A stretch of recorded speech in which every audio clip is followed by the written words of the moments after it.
Hello, this is Timothy Duke, and I'm going to read one of the ebooks that I published, A Quick Jog Through the Bible. As you can see here, it's on lulu.com, and you can find all my other books, The Bible Explained, Proof the Bible is True, and some other ebooks that are commentaries about the Bible.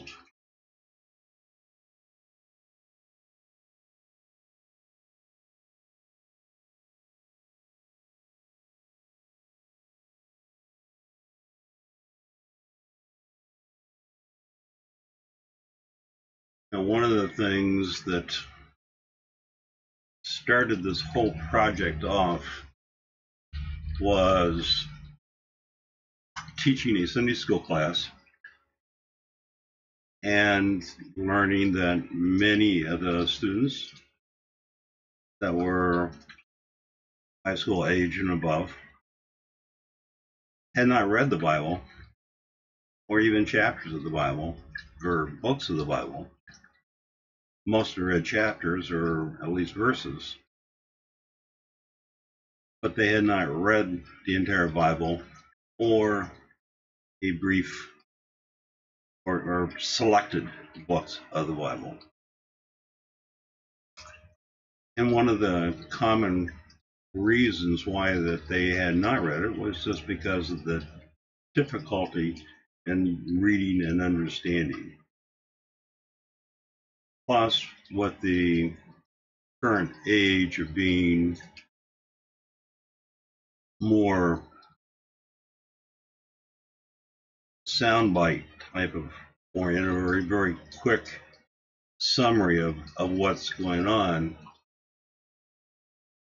I got the idea from taking a course from Dr. Chuck Missler at the Koinonia Institute that he put forth and I took, which is Learn the Bible in 24 hours.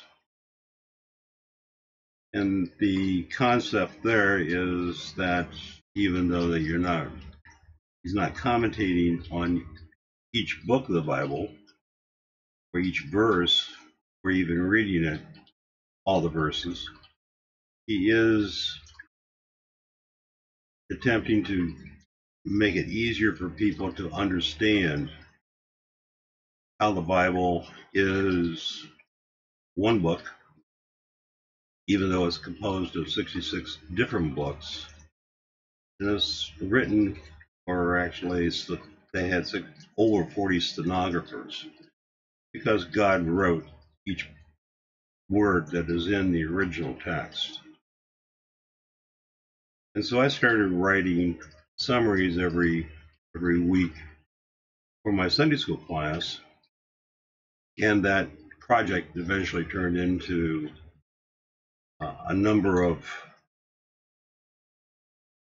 documents that I had generated. And so I started to make a concerted effort of putting them all together and in a form that was downloadable by all the students so that they could read it on their mobile devices or on their computers. And I named my first book, A Quick Jog Through the Bible. It is available at lulu.com, and it's under my page of or pages of books that I have written.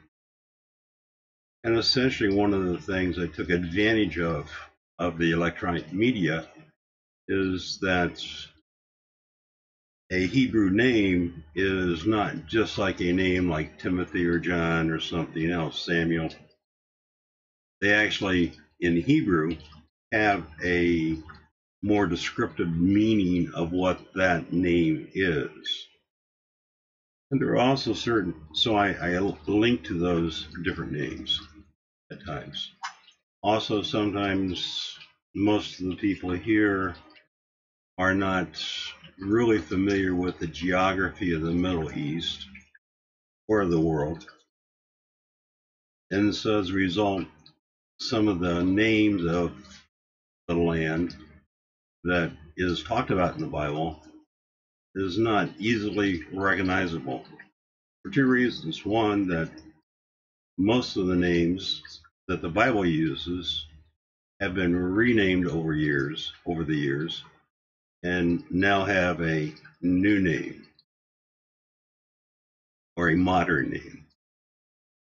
And so as a result, and sometimes the actual piece of geography that something is referred to is really now multiple countries that have a piece of that land, or one country that has all of that land plus some other.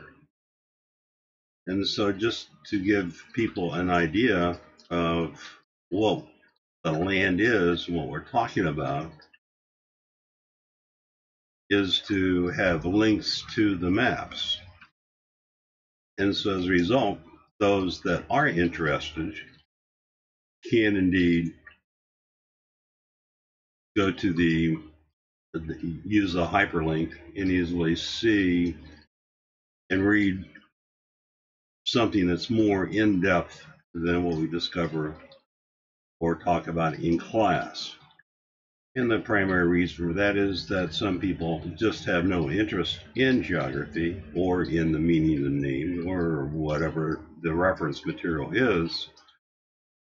And so as a result, they would just get bored. So the links are for people that have an interest in learning more about what is the meaning behind some of the words that are in the Bible.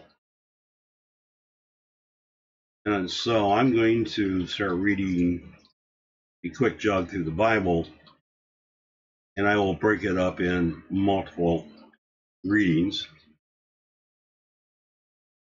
and so that they don't become too long, and at the same time are interesting and hopefully are contained in a particular book or portion of a book that is relevant to understanding the thought of those passages and the verses that are read. Or the commentary, in fact, most of the time, it's my commentary I'll be reading rather than the actual verses, even though there are a lot of verses that are commented on in the Bible.